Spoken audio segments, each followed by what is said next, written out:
We can't hear you. Hello? Hello? Can't hear you.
In its wake.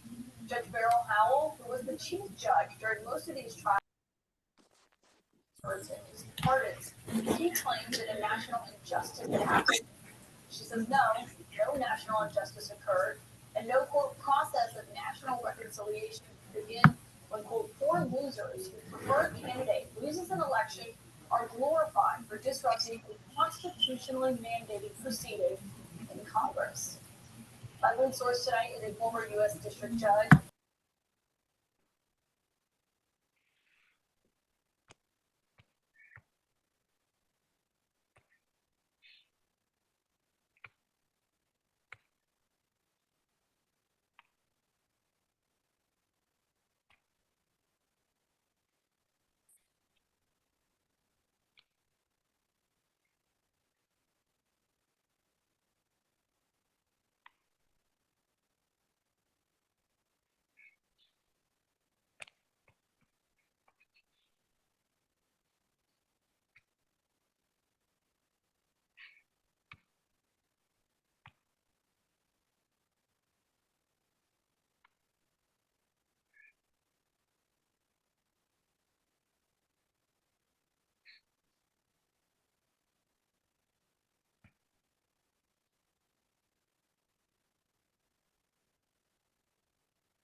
Hello?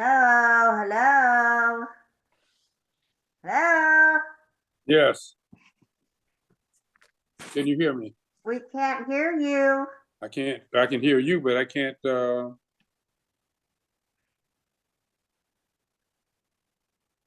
all our audio should be off, and the jerks who are running the Zoom will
Also, for the speakers who are coming up, I forgot, I wanted to mention, I'm gonna give like a 15-second warning as you get to the 3 minutes, so that we don't just stop you at 3 minutes.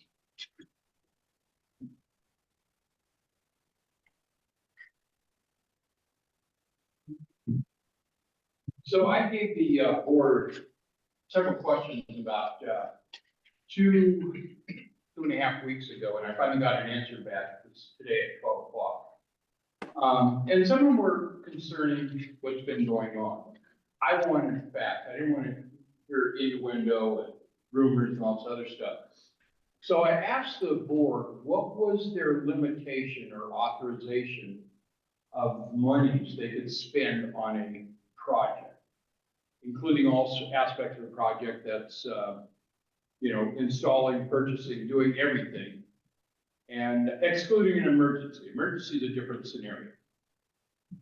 The answer I got, it was more lawyer-esque, let's put it this way. What I got in response was 5% of the annual expenditures. How much are our expenditures annually? They change, granted, but I was looking for a dollar figure. Okay, this year's annual expenditures are gonna be 500,000, so 5% of that, we got 2,500 or 25,000, something like that. It was kind of like, we're not gonna give you a direct answer. And then I asked, what was the total cost of the new security project? Cameras, fobs, installation, all that. Because I heard it was around $16,000. Come to find out, it's $39,321.03. That breaks down to $16,046 for fobs, $7,738.57 for cameras. $3,500 is yet to be spent for the new drop-down door at the entry where our receptionist sits. And then we spent $12,000 for new patrol officers to patrol our neighborhood. So I found that to be kind of alarming, So with that, I had asked the question, since our inception, the FSTL, how many break-ins, thefts, vandalisms, or other malicious acts have we had?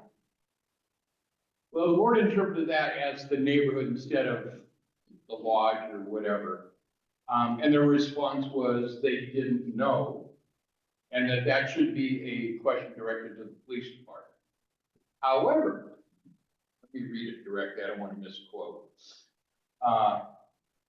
You could ask the Indio police, but I'm not sure they have specifics for this community. My understanding is that our community is considered a low crime area by the police. So we're doing a lot of security for our low crime area.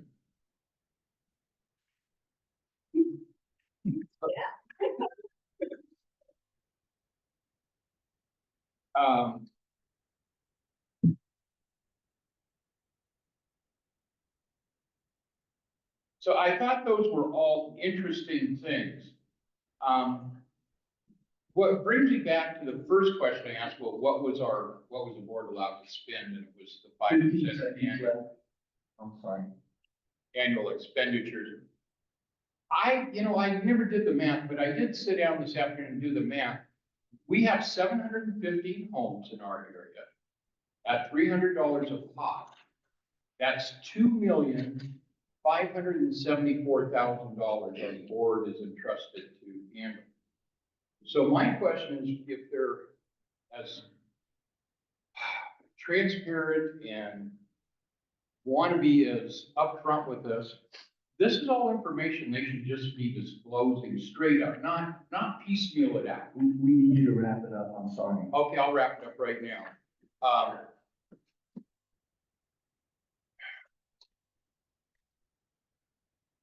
You just took my last thought. Give me a second. More transparent than the old board. Ron, It- no it comment is, for- Nope, no comments. I'm not here to judge, I'm just here to point out facts. These are facts. You can't deny them. Yeah, we need to, I'm sorry to say, Go we ahead. need to move on. Go ahead. I'll, Thank you, though. Thank you. yeah. I'll respond that the answer you got on the amount we can spend sounds lawyerly because it's right out of our CCRs. That's where the limit is. I just quoted what the CCRs is because the numbers change every year. It changes every year, Well, but it's well above whatever we spent on any particular project. So that's why you got the answer you did. Next speaker. I understand that. We're not having a conversation here. Thank you. Next up is Scott Welton.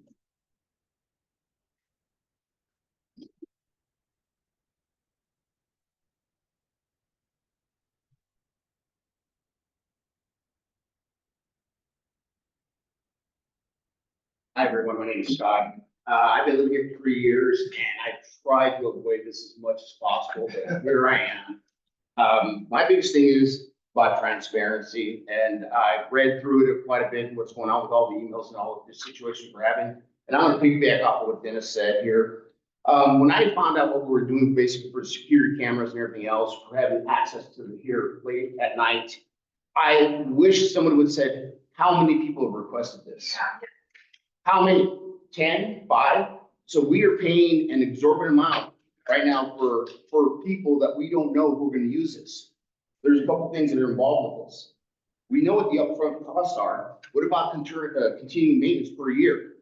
What about the security per year? What about insurance? We haven't even talked about what the costs would be for insurance, having these things late at night. Not to mention people who happen to have people come visit, and it's 1 a.m, they wanna go to the pool. It takes one person to get hurt, and we are in trouble. We are in trouble. So right now, who is making those rules to reinforce those? You know, for those non-residents. You know, as time goes on, what happens to the numbers when they diminish? When people aren't using it? What's gonna happen to those cameras and security, everything we need? Are we still gonna pay for it? I don't know. So the thing is, all I'm saying here is, you know, I've had experience with a lot of HOAs, and what's happening was continue to see what's gonna happen is those prices will continue to rise, as we all seen it happen before. Those prices will continue to rise by purchasing things that we really don't need. How did we manage for the last 7 years to make it? It must have been a miracle, but we managed. We still made it. So now these good idea fairies show up, and we don't know what the exact numbers are and what the exact numbers are going to cost us. So my thing is, we need to have serious transparency. What are the costs? What are the future costs? What are the insurance costs? Who's allowed to come here? What are the times? Why can't we just extend the hours instead of spending all that money? But we're not doing that. And I think they should listen, because this is our money. This is not just a handful of people's money that come up with this great idea. This is our money. This is our establishment. We want to keep it the way it is. So that's my biggest concern, is the transparency. We want to know everything. And I don't want to hear the excuses, well, that's our bylaws. You're on the board, you were elected. That is your job, to find out exactly what the numbers are when we ask a question. So that's my part. Again, so like I said, I've had experience with HOAs. I've been through many of them. I've seen the process go through the roof. I'm originally from the Washington area. Sorry to be here. I used to be on the city council in Washington State, so I know what it's like to be elected and having to answer to your constituents. But you really have to let people know what's going on. So this is more directed, I think, at you folks and your friends, Yeah, 15 seconds. as opposed to the board. But you guys need to let us know what's going on. You're spending our money. Thank you for your guys' time. For those who wonder about that, again, it wasn't like we had 10 people come up and request and this was decided. Beginning in February 1, because of conversations with Management Trust and the board and the way staffing is done for the lodge, it was decided that staffing could be reconfigured and made more targeted to our needs, and also to perhaps save us some money. Right now, you have access to amenities while the lodge is open. That means we have to have this place staffed from 7 a.m. until 8, or extending the hours, hire additional staff till 10. There are many communities here and across the country that allow members to have access when staff not present. Come February 1st, staff will be present from 8 to 4:30 in the afternoon. So if you want your lodge shut down at 4:30 and you have access to your amenities during those hours, that's what you would get. This was designed to allow people to have access. Once you allow access outside the hours, it's irrelevant what the hours are. It doesn't cost any more, doesn't cost any less. The insurance doesn't matter. We've talked with our insurance people. The cameras and the fobs have been purchased. They were one-time purchases. There will be some minimal upkeep to them, but for the most part, not. So if y'all would like to go back and have lodge hours from 8 to 4:30, I'm sure we could save a lot more money. But I don't think that's what people want, and that's what we were looking out for the best interest of the community. As we said at the town hall, we will revisit and watch. Are there people using it in the middle of the night? Do we need that? And if we don't, we will make adjustments. But since it doesn't matter initially whether it's midnight or 24/7, we thought we would take the opportunity to find out. And that's why we picked the 24/7. It turns out there's nobody here at 3 a.m. We can change the fob so you can't get in after whatever time it is. It will be revisited. It's not, this is set in stone and from here on forward. But that is the reason, not because a few people came up and asked us. We did have people who came up and told us they would like longer hours. Wanted the bocce ball. 50,000. Okay, folks, we're not having conversations here. Because we had a town hall on this, and now we're gonna move on. Ken? Here is Elroy.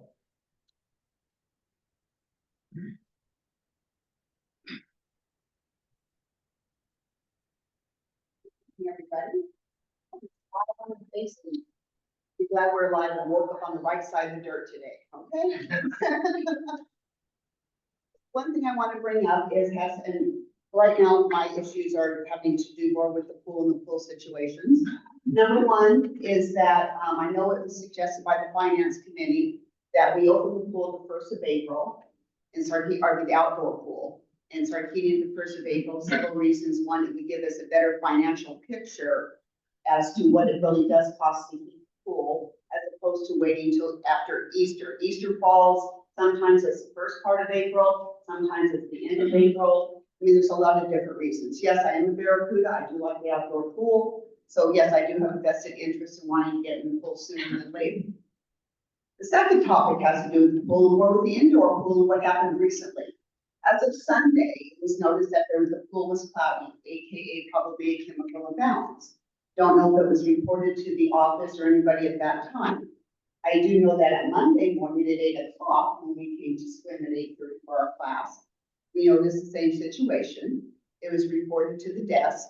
The desk said they would let parties know that what's going on. And then it was like, do we go in, do we don't? So we went ahead and took our chances for good for our skin, we could peel off, we have our chemical peel. All in all, it was fine, but we still didn't know.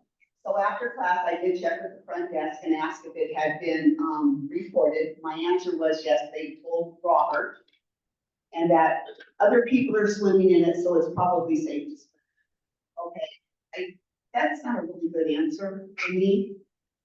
And after that, it wasn't until the following day or late that afternoon that trustee sent out, oh, FYI, there's an issue with our indoor pool and the pool is closed. Okay, fine, fabulous, it's being taken care of. Well, we get a message today at 4:22, yay, the pool's open.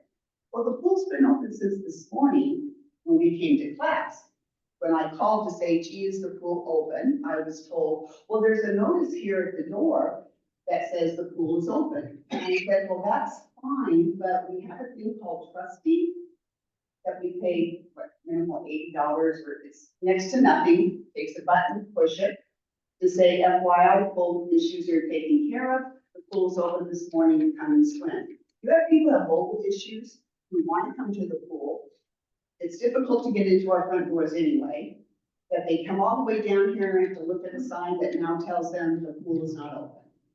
So I really prefer that if we could use our trustee more efficiently when issues are happening with regards to the pool, whether it's regard to anything going on here, that we use it. I don't know how hard it is, and if someone would like, I would be more than happy to come push the button, do the input, not a problem. So if we could just communicate a little bit better with using our trustee, which is very inexpensive, so that people do know what's going on, and then address the issues. It's Sunday, and it's not till Monday night, Tuesday, that anybody's letting anybody know about it. I don't think that's very Webster's online.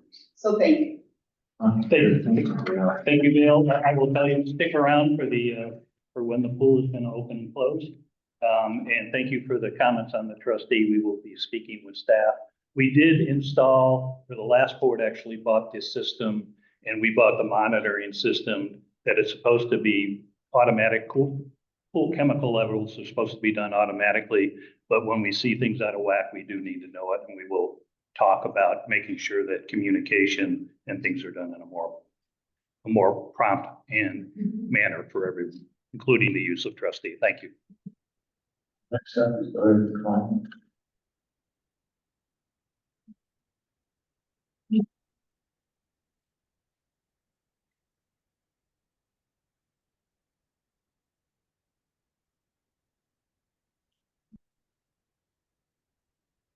Hello, board. My name is Dorothy Klein, and I've been a resident for 10 years. My first comment is that for the last 7 months, during open session and during the financial report, we have not heard anything about what's on the balance sheet. And the balance sheet, to me, is the most important part of our financial statement. It gives you the amount of cash. You know, you can report on how much the cash went up, down, what our liabilities are, where we are in terms of our reserves, which is extremely important. So I'm making a request that when our treasurer does the financial report, he speaks about the balance sheet. My second question, and this came up tonight as I was walking through the neighborhood. There are various areas, and I don't know why, it's probably not your fault, but the grass at the end of Campana, that area, the grassy area of Campana, Idolo, and Cortona, those areas are completely red. We don't own the Campana Basin yet. It hasn't been turned over. But that too, the whole basin, the grass is brown. And my question is, why? Also the circle at Tricino, at the end of Tricino, that's also dead. I asked about that. I asked about why, and I was told that, Brightview was told in those areas not to scalp and overseed. But the person who told me didn't know why, but that Brightview was told in those areas not to do it. So we don't have an answer why, but we've asked, and it shouldn't have happened. Let me say that much. It did come up at the landscape committee meeting, and they did, and I confirmed with Elmer that to do those areas. I don't know who told them that. Certainly wasn't the board. So we directed that it be done like everywhere else. Obviously, Lotsie or Campana Basin is not ours yet. And we're still trying to work with KHOP to do that, but they haven't been responsive. But we are aware of that.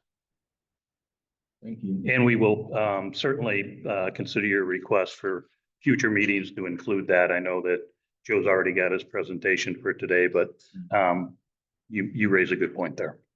And our last speaker is Scott Morosi.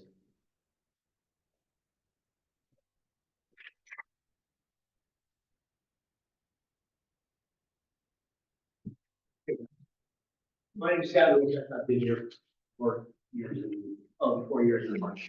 And I want to say thank you to the board.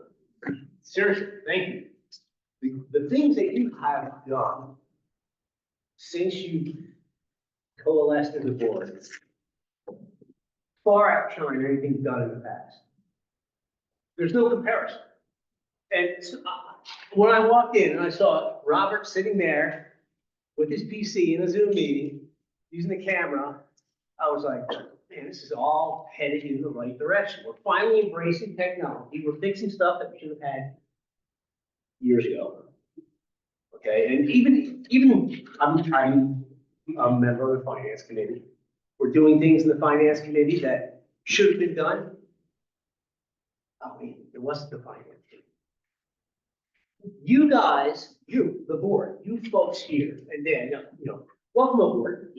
These guys here, Mike included, okay, are driving people in the community to want to help. I can say that with a straight face because I'm one of them. I work full time. I do a lot of stuff, okay? But I'm also doing a lot of stuff for people here in the community. Changing out fire alarm batteries, videotaping meetings, right? And I'm engaged with you guys because you're engageable. You don't put up the Heisman. That's what it's called in sales. This is called the Heisman. That's what I've experienced in the past with the HOA board that I had experience with prior to these guys. And I want to say thank you, seriously. And with regard to spending money, right? And being transparent and making decisions. You're more transparent than I've seen in the past. The money that you're spending is on great things that we can use as opposed to $45,000 for a lawsuit. Okay, so thanks again. I appreciate all you guys.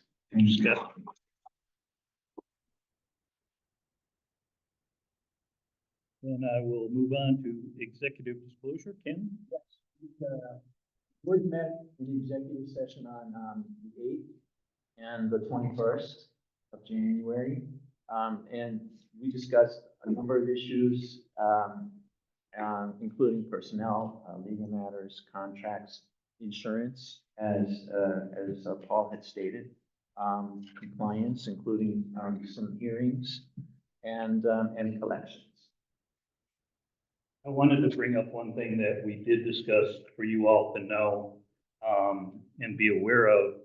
Our landscape committee, and I see John is here, thank you, John, has produced their version of a master plan for our landscape. They were given the direction of the board with, as community members, show us your vision for what landscape should be. We didn't put on any dollar figures or anything else. We told them that's something we'd have to worry about. They understood that this will take place in phases because of that dollar amount. We're not made of money. But they have produced one, and we have the board directed that it go up on our STL website for you all to look at, because the landscape committee is hosting a town hall here on February 8th in the morning. And at that town hall, there will also be 3 master gardeners from Riverside County to talk about what plants do well here in the Coachella Valley and in our community. So you can get your questions answered about your own yards and do this plan. We only have one, the board only had one slight request of the committee, and John, since you're here, on the map where you mark in yellow the common areas, if you could just redo that map on the east section that goes from the lodge to the back gate, and just include the area along Terralago Parkway, the little strip of land, so that it's fully complete. It's done on the other side, but that was the only change. I invite you all to come to that town hall, ask your questions, give your input, and the board expects to take up this plan at the next meeting in February, and we certainly will be in attendance and want to hear what everybody has to say. And please contact us via our emails with any comments that you may have. So that's all I wanted to say out of that. Let's move on to the financial business. And Joe, I will start by turning this over to you. First, to, I will get this because we need you to address Dot's question. First, I avoid reading off numbers because they just go into the air and nobody writes them down. There's too much. And we started publishing these financial reports before the meetings that you all saw. But if you really want to know, God really wants to know, doesn't want to look on the website, I can tell you that total operating cash right now, as of December 31st, is $686,581.70. And our reserves are at $2,225,299.68. Now, let me get into my presentation here.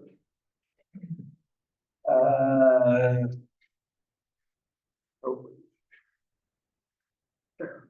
Did I show that? Sorry, hold on. We have to share presentation with people on Zoom. I'll do right now because I want everybody to see what beautiful things we're doing. Okay, so let's start off with, I want to give you all a quick summary of our financials. We're going to talk about the end of year 2024 and how we did for the year. If you have any questions, please feel free to ask. I'm representing the board here on this, and everybody else, if you have questions, send your cards and letters to the board. Really, take time now. Oh, that's what I do. For November, since we didn't have the November financial we met in October, I thought I would bring you those highlights. Our income and expenses, we netted $4,776 in surplus for the month of November, and our reserves kept growing, and we are $7,824 ahead of where the budget had us for reserves. Now, in December, as typically happens in December, our expenses outpace the trend in previous months, which has been basically our expenses were below our income. This was expected and well within the surplus of our budget versus actual expenses. We had higher expenses for administrative because we had 2 general managers on staff to ensure a smooth transition. We also took the opportunity to use some of the surplus for adding security improvements to the lodge, which will benefit all homeowners. None of the expenses impact our reserve allocations, and growth in reserves as the priority for the board continued. We completed 2024 with a surplus of about $113,000. If we look, this is our overall unaudited income and expenses for the year. As said, we ended up $113,288 in income above our expenses, so a surplus. Thanks go to all that helped avoid unbudgeted expenses, including the work by the Finance Committee, making recommendations to the board with the intent of keeping our finances in order. We look forward to a financially sound 2025 with a continued focus on managing expenses, taking action to minimize maintenance costs, and start the board's 10-year plan to bring our reserves up to the recommended funding level.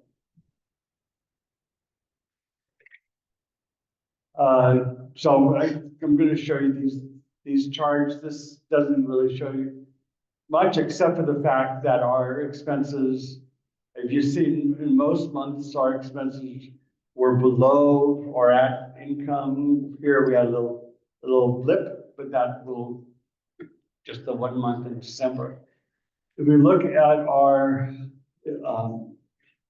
major focus of the Finance Committee, is utility expenses. Going forward, the finance committee will continue to monitor utilities closely and focus on any discrepancies that may arise. One area I want to work on in 2025 is lowering the cable internet phone charges by moving to one internet platform instead of paying for two. Because currently we pay for both Spectrum and Frontier because of the way the community was built, and we had Spectrum on one side and Frontier on the other. We didn't have it covering the whole community, but that's gonna get fixed. Or it is fixed for Frontier. It will get fixed for Spectrum. Just a note to all homeowners, we expect Spectrum to be completing the implementation of their infrastructure so that all homeowners will have the option of Spectrum or Frontier for the internet and TV service, as well as the HOA for infrastructure communication throughout the community. Landscaping is a major expense area. We expect a significant increase in our landscaping costs in 2025, since we have most of the areas under our responsibility, and soon most significant addition, which is referred to as Lake Campana, but it's just a big hole in the ground, will be all ours. Once we have the responsibility for the entire community, we should see a landscaping bills about 30% more than 2024. I mean, 2024, the budgeted amount was 36,000, and in 2025, it's around 47,000. So, anyways, as previously mentioned, administration expenses were higher in December. Going forward, the administration expenses are expected to be marginally better than 2024. And again, just to reiterate, we had a surplus for the whole year. Things look great.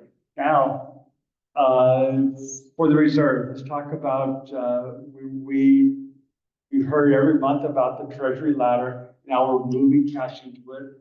Right now we have in reserves, we have $454,311 approximately in cash and reserves.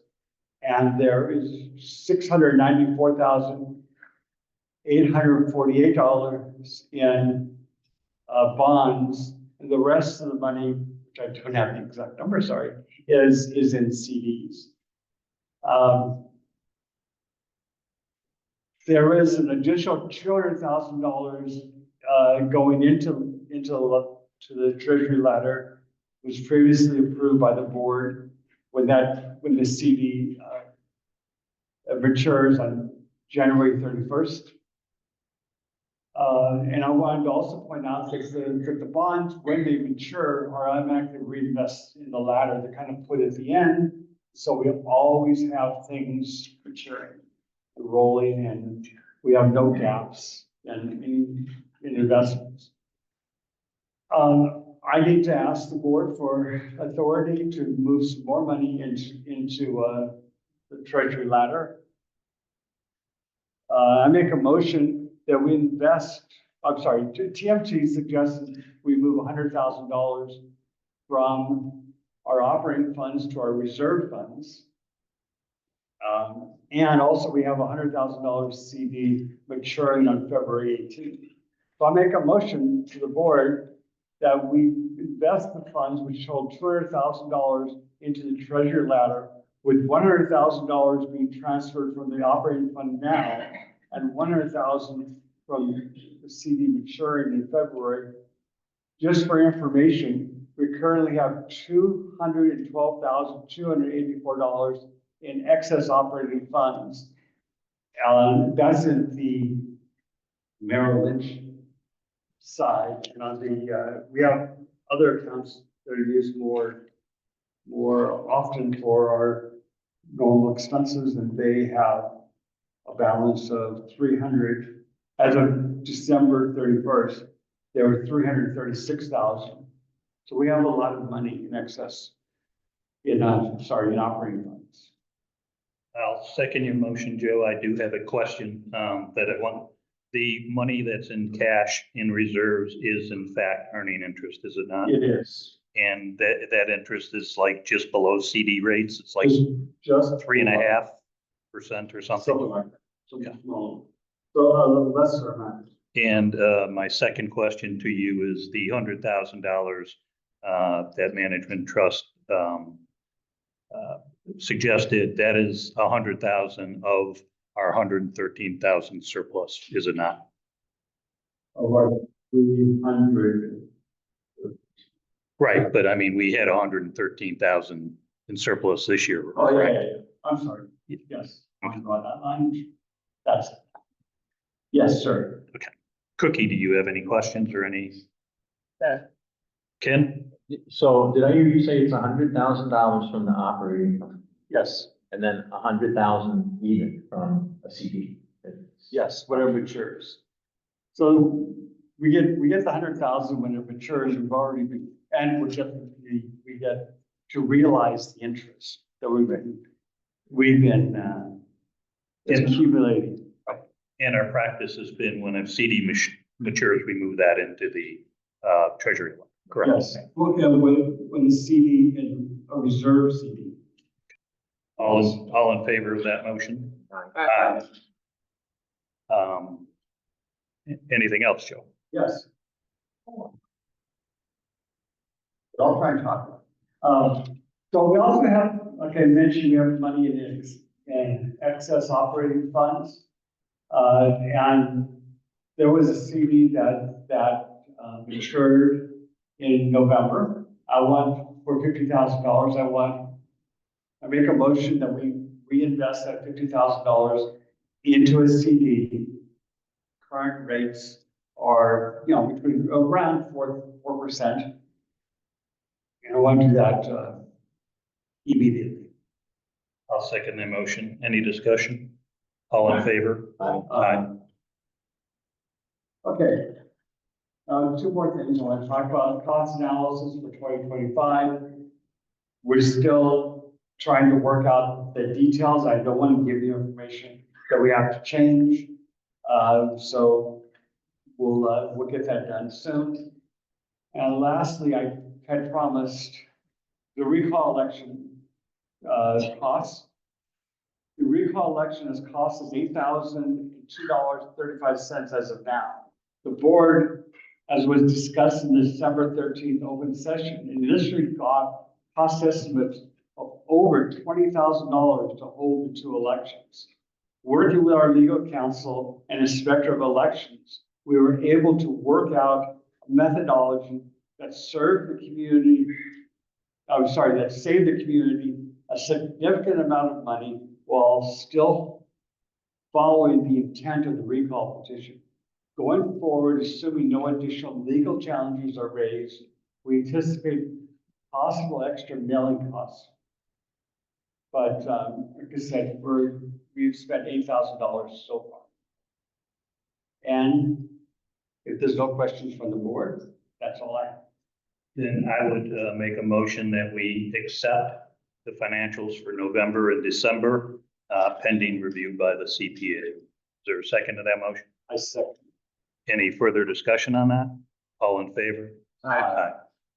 I have two other items under this, and one piece of information on the spectrum money. The board has been discussing, and we intend to put out a survey for folks to give us your opinions. It's not a vote, but it is to let us know what you think of where you would like to see that money go. Do you want it all in reserves? Do you want half of it in reserve? It's about 100,000 net to us. The payment is supposed to be 150, but we got to pay taxes on it. So they told us to figure about a third of that. So we're talking about 100,000. And also that if it is to spend some money on projects, there'll be a place for you to write in what kind of projects you would like to see it on. This is a one-time only money, so it would be hard to put towards something we're going to have to re-up every year or maintain. So we were thinking more about special projects. But whatever you guys think about that, we want to know, and we want to know what your preference is. The other matter that I have is we have two accounts and that we need to authorize to lien. One is account number, and I'll give these to you, Ken, so you can have the numbers. 3524-3278-050. That has a balance as of November 26th of $1,458.20. And then we have account number 3524-3168-345, which has a balance as of December 20th, 2024 of $1,493.86. I would make a motion that we authorize liens for those accounts. Is there a second? I'll second that. Is there any further discussion? All in favor? Something I missed over before, and I'll turn this over to you, Ken, is the approval of the minutes from our last meeting. Yes, we met in, open session on December 11th and, then again on December 13th. The minutes were supplied to the board. I don't recall any changes. I don't think I had to make any. I don't remember. So, I'm going to ask, I'm going to, make a motion that we accept the minutes as presented to the board for December 11th and December 13th. I second that motion. Any discussion? All in favor? Aye.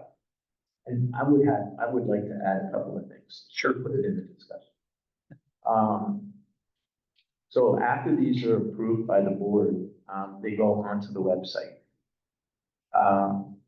I try to do that as quickly as possible. It usually happens when Dan writes to me and tells me he's waiting for them. And I'm very sorry. I'm really bad about that. And I'm sorry.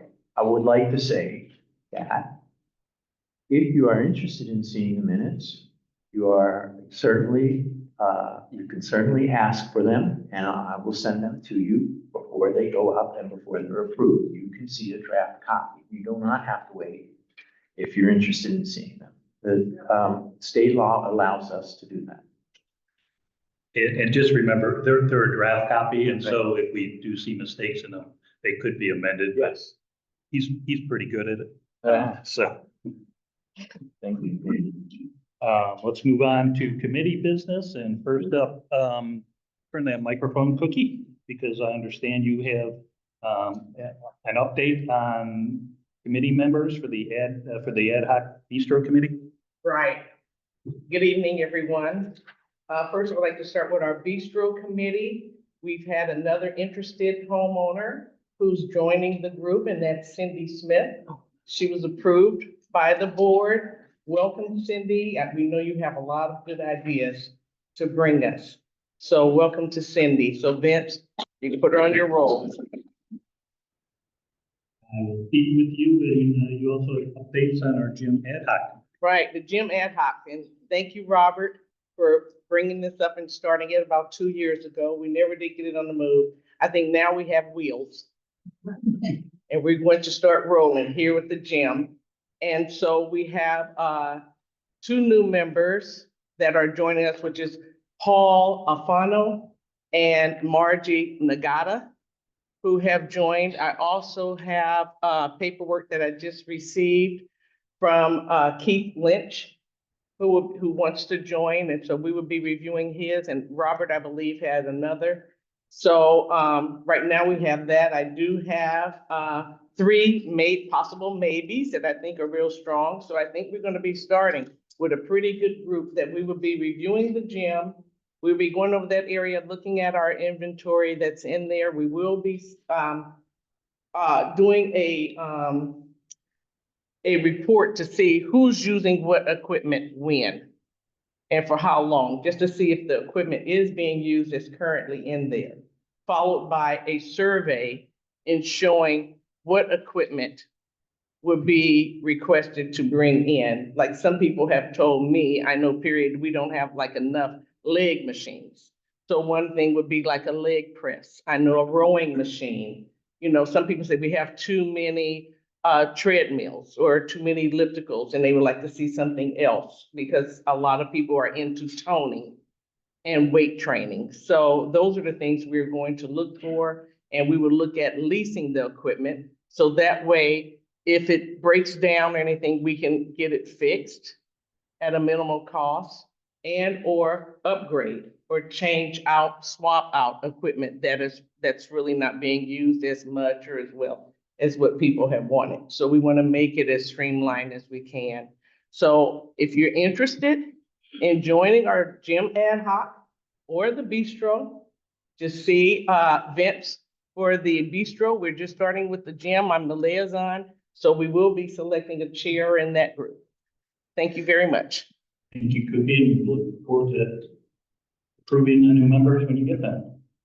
Next up, Ken, newsletter disclaimer. I think that's gonna be on the screen.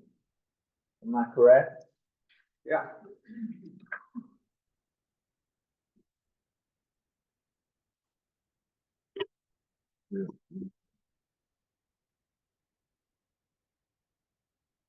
Oh, it's gonna be past this, I guess. Go past lifestyle and landscape design. There we go. Newsletter disclaimer. I'm gonna stand up for this if you don't mind. And so I don't think I have the ability to talk with the microphone. You just take it out of the handle. Oh, I don't know how far you can pull it. okay, let's see how far.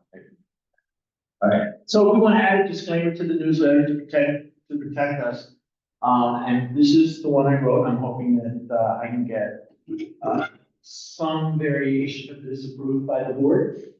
But the newsletter is maintained to increase enjoyment of living in Four Seasons at Terra Lago. I'm sorry if I'm standing in front of you. We attempt to keep information timely and accurate, and we will correct errors brought to our attention, which we have done. And the FSTL HOA is not responsible for the content of this newsletter. I would make a motion that we send this to legal to get their sign. I'll second it. And I would, and I think we'll wait their response to approve it. Is there any further discussion on that? All in favor? Aye. Thank you, Ken. Next up, I have is the Lifestyle Committee Charter. As some of you may know, originally in consultation with Management Trust, when Chanel was here, we originally wrote the charter with Stephen as the chairperson for that committee.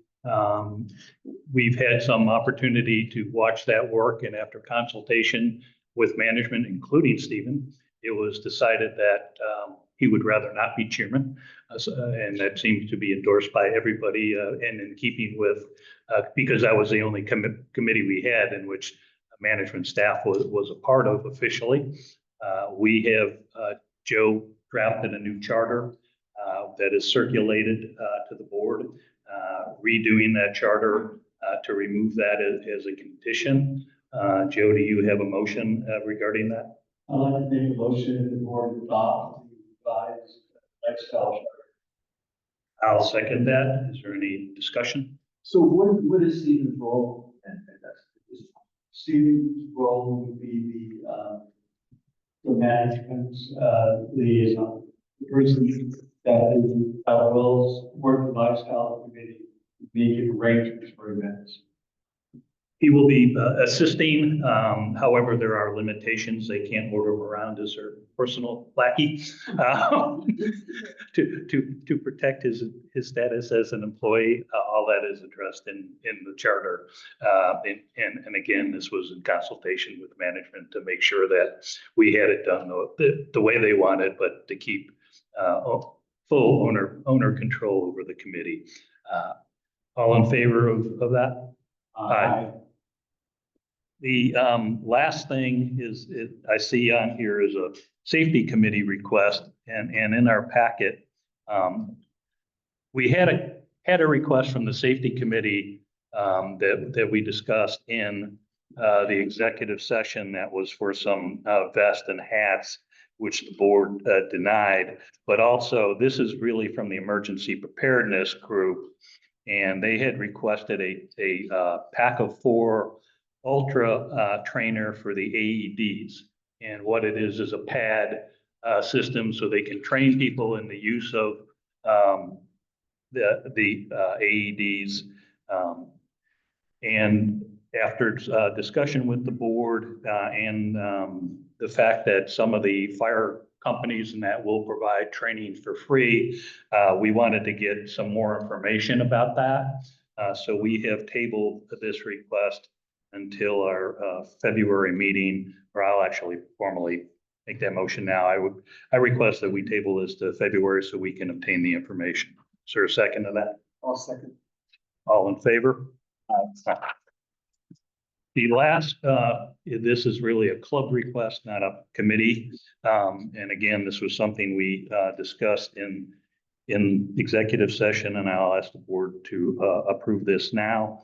We received a request from the Mahjong Club to request a purchase of 4 Mahjong sets and also 3 sets of Mahjong pushers. I would make a motion that we approve the purchase of those items. However, they are association property and they remain association property. There is no authority to give them or exchange them with equipment they have been using. They remain as part of the association property. We can't just give our association property away, but they will remain here for the use of the club and anybody else who would want to use it, similar to the equipment that we have for table tennis and other sports equipment that we have. Is there a second to my motion? Is there any further discussion? All in favor? Aye. Next up on there is the manager report, so I will turn my microphone over to Dan.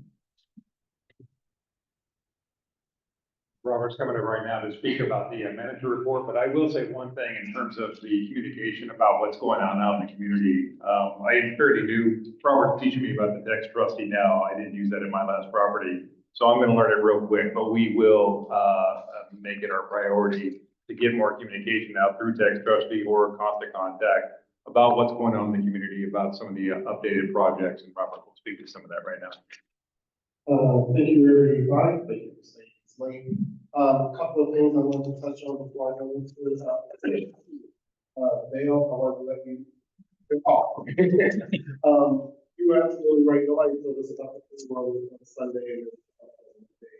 And I was a little late to send that trustee. And today, because I don't know if you all noticed, but our phones were down. And so I couldn't send out the text trustee because the phone was down. So when they came back up. But as how do we work with the community? Some of the updates that I gave the board yesterday was that the lights on Campana are back on. I am still aware that there is a street light pole on the corner of Rovello and Giorno that isn't working. Our vendor is expected to come out and take care of that. And I'm also still aware that the lights over at the models area still aren't turned on. Unfortunately, that area has not been turned over to the association. With that being said, it's a little difficult to pay a bill or call out a service vendor when we don't own that property, but we're still working with KHOP, trying to get that taken care of.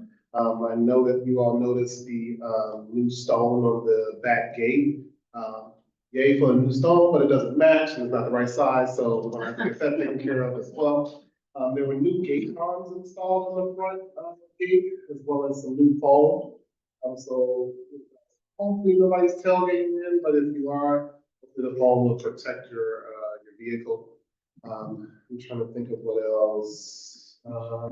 New fobs have been added to this courtyard gate right here, as well as the gate over by the entry to the pool. Those are active now. They'll be, currently they're only working at the same hours as the lodge. So once we get the approval to extend those hours, then those gates will be extended as well. But, feel free, if you all want to come in and see our faces, you can park over there and go to the hot tub.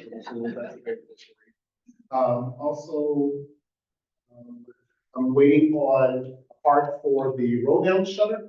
It's been ordered, the board approved that, but they just didn't have the part there. They're custom made, so they came out and measured twice, and so I'm expecting that to be up and running in about 3 weeks. How about the grease trap? Grease trap, thank you, Ken. There's a grease trap literally right behind me outside by the parking lot that is clogged right now.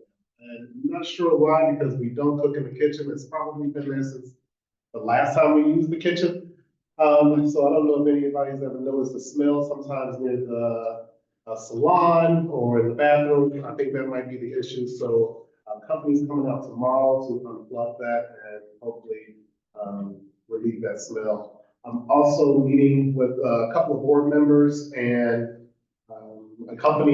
a sign company to put a sign out or get a quote for a sign on Avenue 34 where you see the World Mart and Terralago signs. We want to put a Four Seasons Terralago sign there, as well as at the back gate where you come in. So just for identification purposes. And I was tasked by the board to also get more signage around the lodge for like doors that need to be closed when we're at 24 hours, doors that you shouldn't go out of, doors that you should, things like that. And also the pickleball court, I had a new timer put on over there. I know I was getting some complaints from people on Campana that the lights were still remaining on after people were playing pickleball. So this is a 2-hour timer. At least if somebody turned it on at 8 o'clock, it'll be off by 10. So I think that's it, unless the board has any more questions for me. How about the holes that are on Terralago Parkway between Carreno and the lodge? Yes, the whole on Terralago Parkway, there were trees there, if anybody may remember. There used to be trees there. We had the bad windstorm, blew the trees down. Previous board moved to have those trees replaced. We were waiting to have those replaced during the, I guess, fall months out here in the desert, not in the summer. So once we got ready to put those trees in and cut the holes, they realized that KHOP had restored the sprinkler system as they were putting in the model homes. So right now, the reason why you don't see trees is because there are no sprinklers there. We're working with KHOP and Brightview to get service to that area and also have those trees replaced. The trees have been ordered and paid for, they just haven't been planted. Anything else from the board? I have one question for you. Actually, I want to talk about the signs. We need to put signs that remind people of the rules and regulations. For example, we need to have a sign on the sports courts that says, "Do not prop this gate open." Same thing with the pool gates, because if the gates have fobs, people should be using their fobs to go in, and when they get in, the gate should close and lock, and the next person use their fob to come in. And we have we have to fix signs, but I'm gonna be with you on Friday morning, and we're gonna come up with those signs. So give me all the signs you all want, and I'll vote if I want them or not.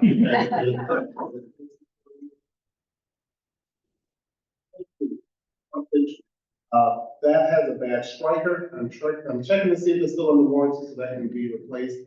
I know some of you all go on your walks and can't get into that gate, so I want to get that taken care of.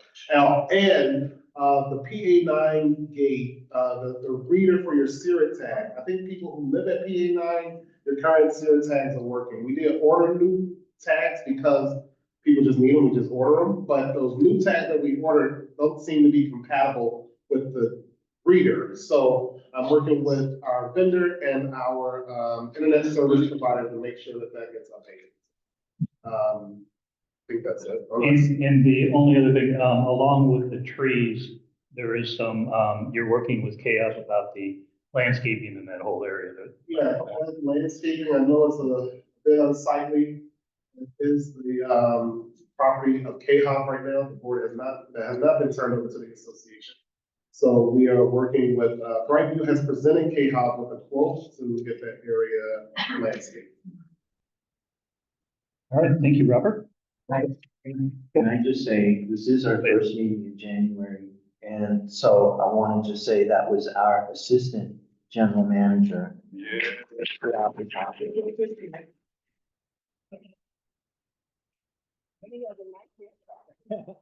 a nice haircut,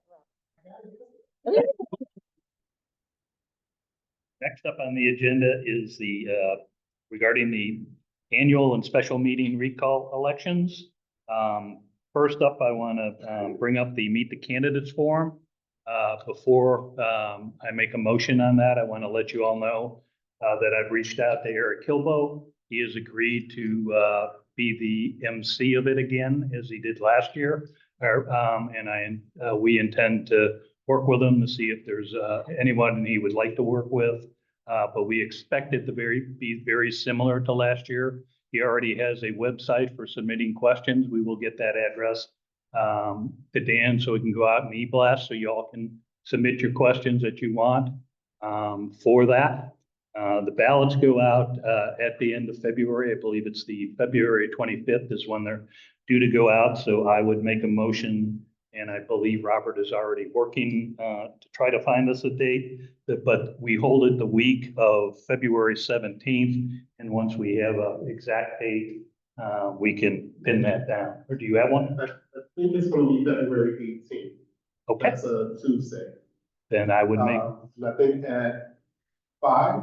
I think we said 6. Six? Yeah, Okay, I think 6 to 5. to give the folks at work a chance to either be here. It'll also be on Zoom and recorded as we did last year as well. So I would make a motion that we hold the Meet the Candidates night on February 18th at 6 p.m. Is there a second to that? I'll second that. Any further discussion on that? All in favor? Aye. Next, So it's gonna be a meet the candidates for both elections. It's a recall Right. candidates as well as the annual election candidates. So it's the table's gonna have, I think, was it 8 people? 8 candidates up here. as you all may have seen the notice that went out, we had 5 people who put their names in for the annual election.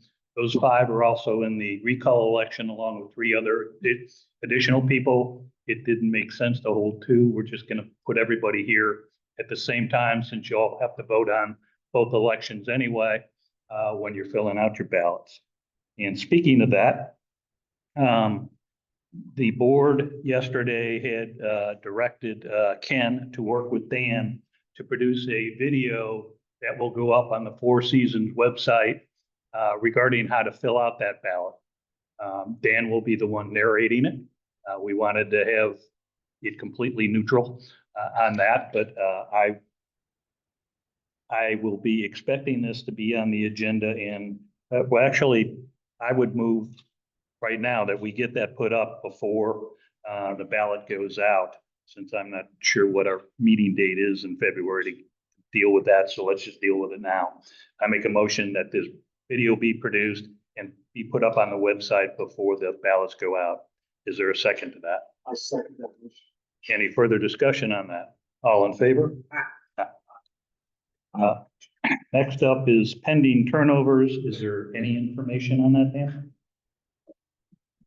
With the pending turnovers we have right now are the final residences, lots. So, we are putting this to the board to approve, the final lot turnovers. Thank you. Next up, new business. Sure. Oh, Camera policy. unfortunately, it doesn't appear to be on the agenda, so we need. Yes. It is? Where? I added it. Ah, thank you. That's over. That's why it's not on my page, because I got yesterday's. Okay, What's the site now? The camera policy? yes. Camera policy, the camera policy was sent out for day review. Yes. For our homeowners, we did get the responses back. I personally reviewed the responses and anyways, some people just wanted more time to review it. Hopefully they've had the time. And I haven't seen any more correspondence on this. Some of the objections were the legal reviewed it, but they have. And I just make a motion that we implement the camera policy as distributed. Taking note of the comments made. Is there a second on it? I'll second it. I want some discussion. I also reviewed all the comments, and I think a couple of things I want to say is, and at least I know one of them, it was targeted like they felt another policy for us. Folks, this actually is a policy to protect you. It's a policy on us and future boards. This board wanted to set limits on what these cameras can and cannot be used for. That really impacts us and management. It tells us they can be used in only specific instances and for specific purposes. It won't affect you in any way. You're not, and that was one of the reasons why there wasn't any code of conduct or anything in there other than the code of conduct for board members, because that's who it's targeted. The board member abuses that policy that we've already signed and we're already subject to code of conduct as board members. While we can't expel another board member, we can request that they resign. We can initiate recall. There are a whole host of things that we can do that are disciplinary on the board, but this is mainly to protect and to let you folks know that these are they're put up for very specific and limited purposes, and that's what it is. Another one said that they wondered why it still referred to audio recording. That's because we're recording this and doing this right now, and I don't think the people on Zoom would like to just sit there and watch us and try to lip read us while we're up there. That's the only audio that there is. All the other cameras' audio has been removed. In fact, as we stated, the audio, any audio that had been captured by that camera by the front desk was erased. It was never accessed, never looked at, and has been deleted, as well as the camera at the front gate as well. So yeah, go ahead. What I wanted to say, being the person fortunately been on the board the longest, I wanted to say that the camera, including the audio recording, was something that our previous general manager had pushed for to protect her staff. So I view these cameras as security, not only for our assets and our homeowners, but also our staff. We want to make sure that people that are giving the staff a hard time can be identified if it's reported. And if it's not a homeowner, we need to tighten up our security on keeping people from the golf course coming in. I rest my case. Okay. Any, Ken, any discussion? Cookie, any? No. All in favor of adopting the policy? Aye. Another item that actually I missed under the financial is we had a request from KHAV, and this was was supposed to be listed on the agenda and was in the list we had provided that somehow didn't make it on, but they requested release of bonds for assessments. They're not bonds for the streets or any of the common areas, but when they own property and had to pay assessments on it, they were required to put up a bond to cover those assessments. Those houses have now been sold and transferred. There's no reason to continue those bonds, and they are bond numbers. And again, Ken will, I think you have the. I do have that. GM 217283, GM 217284, GM 217285, GM 217286, and GM 217287. I would make a motion that we approve the release of those bonds. Is there a second? I second. Any further discussion? Yeah, so, since we started on the board, this is the first time that I can remember us approving the release of bonds for lots. Mine as well, but they've never asked for it before, so if they don't ask, maybe they're still there. Okay. For these bonds, all in favor? Aye. Aye. Now I think we're up here. One of the contracts that was discussed yesterday was, and we have a proposal to replace the fountain, which keeps getting the wire cut at the sports court. We probably guess it's because the homeless people want to fill up their water jugs. And so they cut the cord to get to the water, and we want to eliminate that. But there is a request to remove that fountain and replace it with a bottle filler to the tune of $770. I would make a motion that we approve that request. Is there a second to that motion? I second that motion. Any discussion on that? Just a clarification, Oh, that's the cost to install it, the fountain itself is $11.98. $11.98, Yeah. $11.98. Yeah. Okay, that's what I wanted to know. So I guess it would be $781.98. Is there a second to that? All in favor? I'll second. All in favor? Aye. As the bistro committee is working to get that bistro working, one of the things we had was an issue with our walk-in freezer with parts that need to be fixed and replaced. We have a bid proposal from Rivco to do that work for a total cost of $4,775. I would make a motion that we approve that, so we get this repaired, because otherwise the bistro never gets a license and can't be used. Is there a second to that motion? Yes. Second. Any further discussion? All in favor? Aye.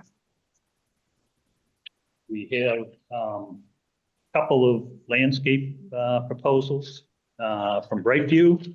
The first up that I'm going to raise is to remove and grind the essentially dead cypress trees at the front, as well as a dry pine tree and a uprooted or leaning about to be uprooted mesquite tree, for a total of $7,140.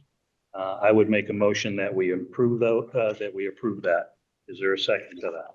Well, let's say this again. So we're talking about cypress trees at the front gate. Correct. The pine tree, which is, where again, Robert, do you remember what? There are pine trees at the front gate, and I think there's one on Mimosa that they're removing. One on Joe place, and then there's a steep walking tree on. At the walking path. Correct. That's pretty good. Yeah. Is there a second to that? Any further discussion? All in favor? Aye.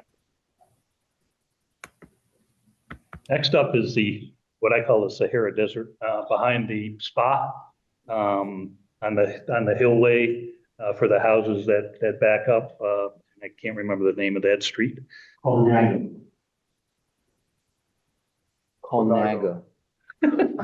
It's a weird word.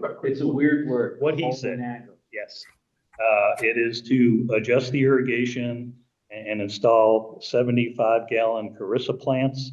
Again, this was done in concert with the landscape committee and Brightview, as part of their, we told them to focus on the lodge initially with their plan, and this is an area that is needed to be done for some time. The total price for that cost is $4,214. I would make a motion that we approve that. Is there a second to that? Second. Any further discussion? The people who live on Colnago will be very happy. I know. Because when they moved in, it was beautiful there, and then now it's just beachy. And so, a few of them came to the Saturday morning, what's on your mind, telling us that. Used to be lush, And now it's just DG, and that's just on the other side of their backyard, so they'll be very happy. Yes, and to let folks know, our original landscape plan design was designed by a firm out of Orange County. It was planted by the landscape company from Orange County. And the plants that they use obviously don't adapt well to out here.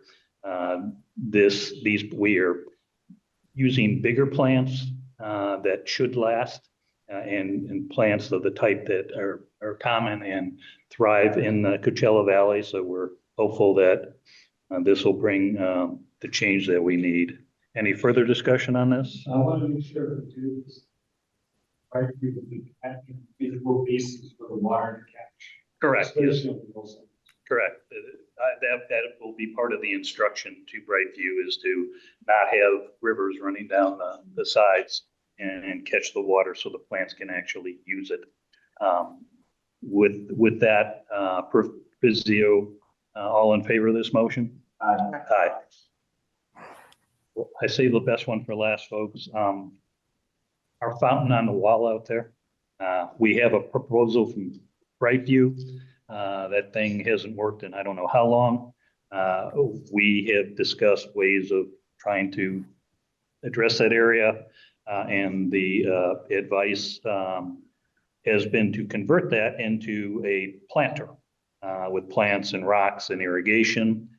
We have a proposal from Brightview to fix that area up and do that for a total of $5,795. The WOW one, the M. It needs a lot more than that because the tile work had to be done. There's a lot of work that is done with that. If we just wanted a planter out there, we buy a potted plant and put it there. Is there a second to that motion? I'll second it. Any further discussion on that? Nope. Okay. All in favor? Aye. It is in on contracts. And next up, something near and dear to Bale's heart, the pool heating schedule. I would make a motion. We discussed this in the request from the finance committee is that we use a set date every year. And I would make a motion that we open the pool and close the pool. We open it on April 1st and we close the pool on October 31st has been the regular procedure. Is any further discussion on that? All in favor? Aye.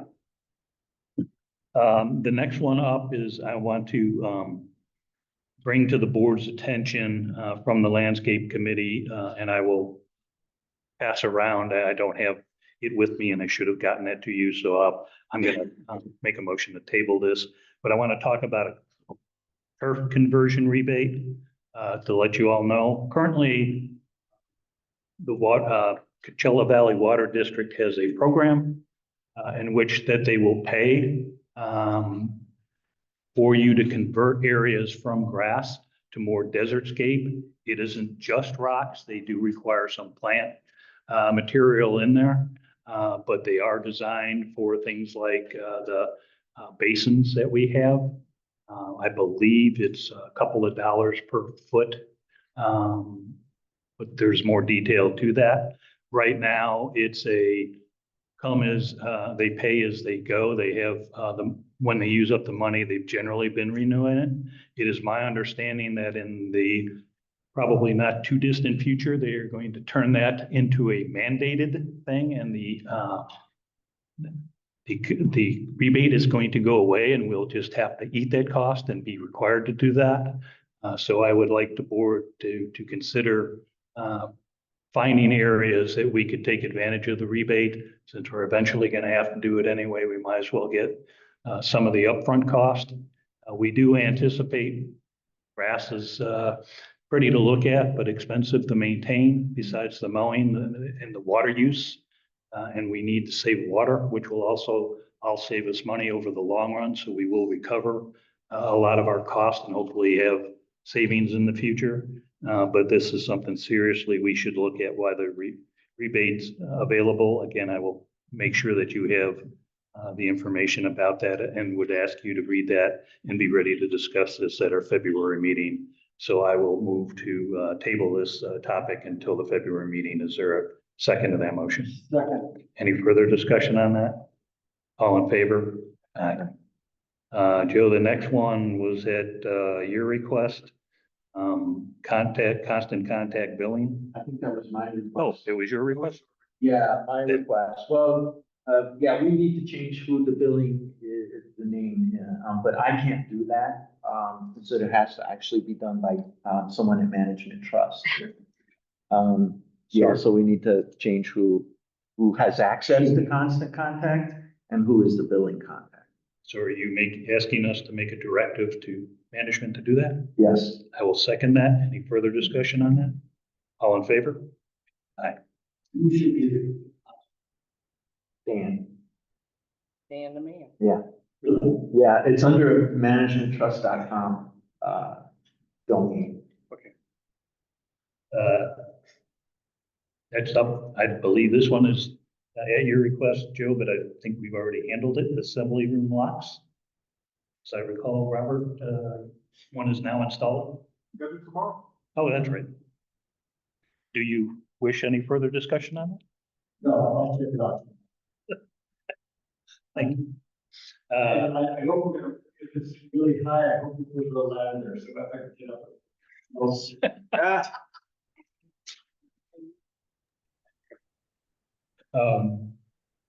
Next up, you also wanted, the assembly room curtain and lodge furniture upgrades. I'll let you address those. Did you request, you had requested those be put on the agenda? Yeah. We discussed in executive session. Yeah, it is the curtains change in here, and I believe that we have some other vendors lined up to come and look at them and give us a quote. Yes, Is that right? yes, we did. We And, actually talked about an open session last. well, I put them on because you requested. Yeah, so anyways. Let's get those quotes and do that. And my understanding, Robert, is these are reserve items. The curtains as well as the lodge furniture upgrades, will come out of your reserve fund.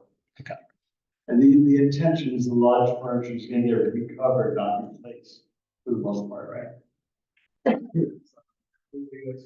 Yeah. Okay, it's really up to the quote captain. Well, we will deal with the quotes as we see them and readdress this on the open session when we haven't reached a decision. Next up, correspondence, but there really isn't under. Oh, you do. Okay, then you take this one. Not only do I have correspondence, it would be from the Saturday, what's on your mind from January. Please go. But also have, some information from the, different, committees Oh, that met. So Please, yes. if I could, I'm gonna stand up again for this because it's not on the screen. I forgot to cover this when we were doing committees.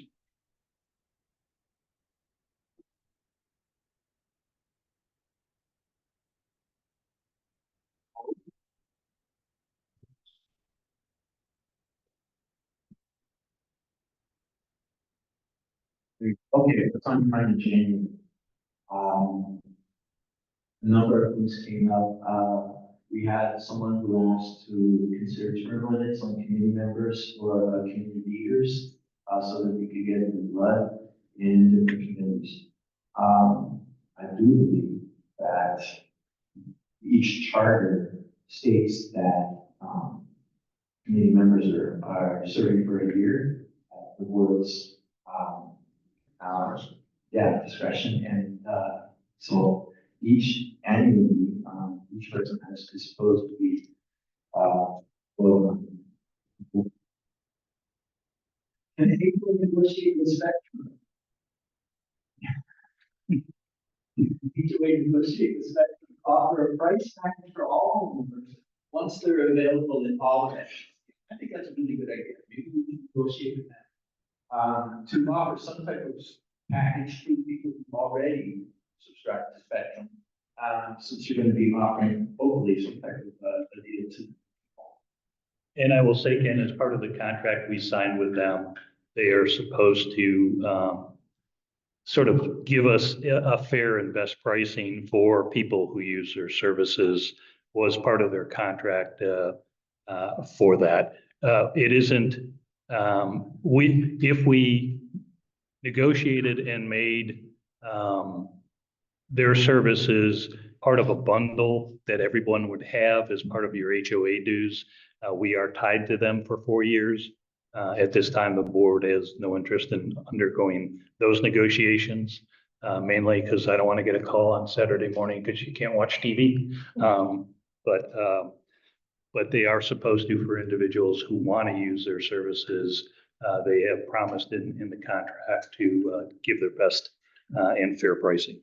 Okay. From another homeowner, the ultra best spectrum internet system goes out. Talking about that as well. Right, and then hopefully the upgrade of their equipment as they're putting it in will address some of that. It's also supposed to address the speeds at which you're able to download and upgrade, is my understanding, is once the upgrade in, is they will have switches in which you will have, I believe it's 1 terabyte upload and download speeds. I believe that's the number they used.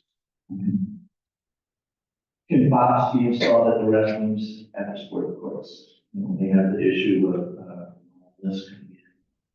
So they want to use stops there. We have discussed using a timer lock for Fox at the sport courts. Yes, I believe we had asked Robert to get us a quote on that. Yeah. The water line at the sports courts has been cut again, and we've also discussed that. We're replacing that with a water filler. And then the outdoor restrooms at the pool over here, ongoing issues with sinks. Women's restroom has an inoperable sink. And I think Gary Lower actually turned off the water at one sink in the men's restroom because of the over and over. So those issues. There we go. Addressed in the next couple of weeks. That's what we have from what's on your mind in January. Next one is on February 1st. So if you're interested, if you have anything that you want to bring to us, we don't make any decisions, but we can listen to you and bring things to the board to come to us there. Now, I also have some information from different committees on their minutes. If I can do that now. You go back. Okay, there we go. Lifestyle first. Okay. From their minutes, they say they're researching and planning a subcommittee to ensure lifestyle events don't conflict with other major events outside of the community, so that we have as much participation as possible in lifestyle committee events. The golf cart parade will be held on the first Saturday of December going forward. So there is no guess when it's going to be. It's always going to be on the first Saturday of December. And they're looking to improve the marketing. They have a proposal for a new event, which is the home holiday decoration competition in 2025. Themes and guidelines will be drafted. Residents can compete alone or along with adjacent neighbors so that you can compete as a neighborhood. There will be a fee, but there are also prizes. So that's a new event for 2025. Next page should be, I think, the landscape committee. Okay, here we go. They have a recommendation to complete landscape. Wow. Hold this. Hold on. Get that. I mean.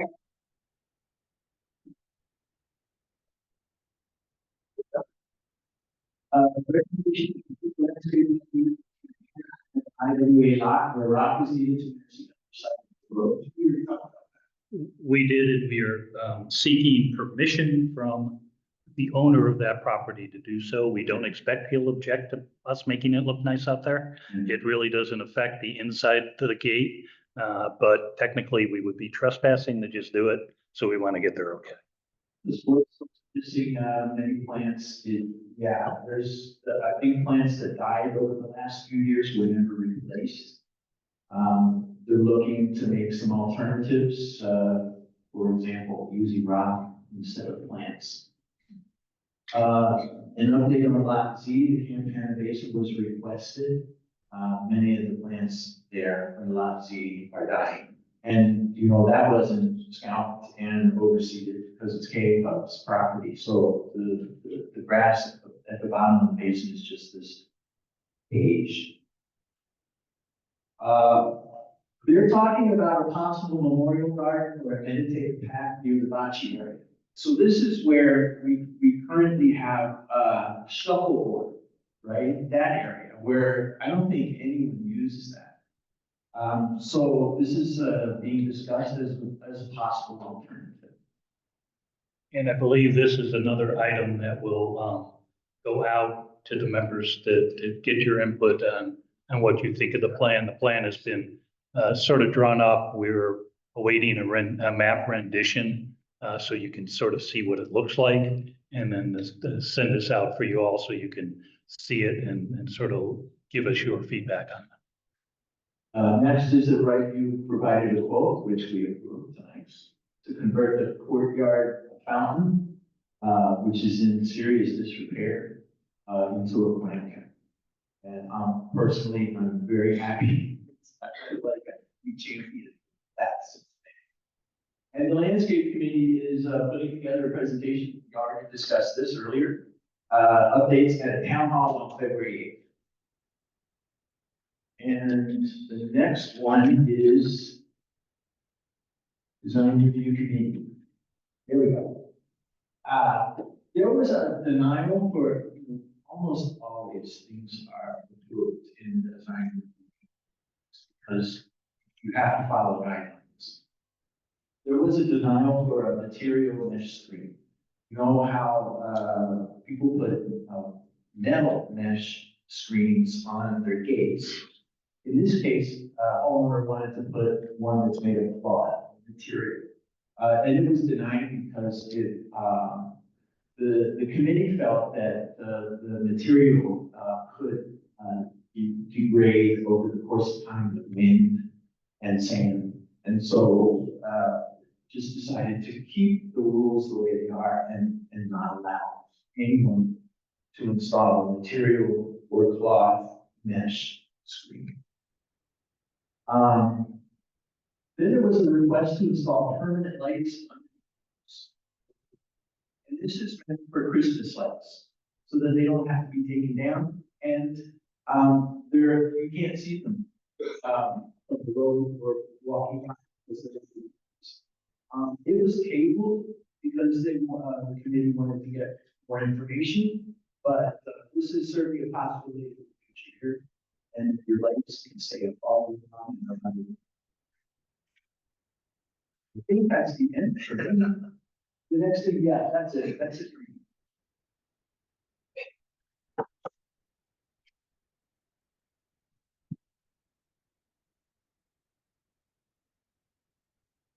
That brings us up to the open forum. Do we have? Yeah, we do. We have an open forum split from Dora and Klein.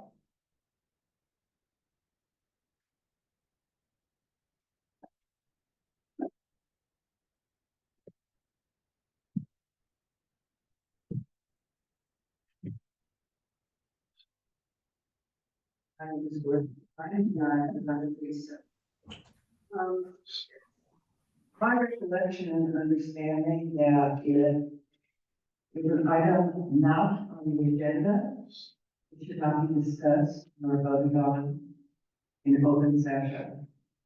So you might want to check those rules, because it happened twice tonight. And I don't know whether it's possible, but I don't think that this has any legal Maintenance. Like with legal, you can't share the information from legal, but I would like to have the information that you receive from the insurance company in regards to us being open 24/7. What they advise. As far as being open 24/7 and the hours of 4:01 to. Oh, sure, I'll have those. 9 without staff. And what was the result of your conversation with 600 calories. in regard to that? And with legal. Yeah, this is a big liability for all of the homeowners in the HOA. I'm very concerned about it, maybe other people are not, but I for one am, and, I'd like some more detailed information on the information that you did receive. We spoke with the insurance broker. You don't have to tell me And Thank you. Please provide that in writing and I'll respond to your written request. Thank you. The items that were discussed on the agenda were put on an agenda I provided. To be included on the agenda. I didn't get their packet till after it was posted. These items were on our agenda. They were left off for some reason off their agenda, but the board had them listed as items that the board had requested on there. I will work hard to make sure that I see a final copy before it goes out to ensure that all items that we have listed, that there wasn't an item that was missed. But I do appreciate and I do understand your concern on that. That leads us to the any additions to the next agenda? Joe, is there anything you want to add to the next agenda at this time? Cookie? Ken? I think I'd like to add that I suppose we need to officially request this like shade for a street light on Tarlaco Parkway. Okay. So if we could put that on. Yes, if you would note that in the minutes so we can make sure that it gets there. I have nothing to add. It's now being 7:47. This meeting is adjourned. Thank you all. $100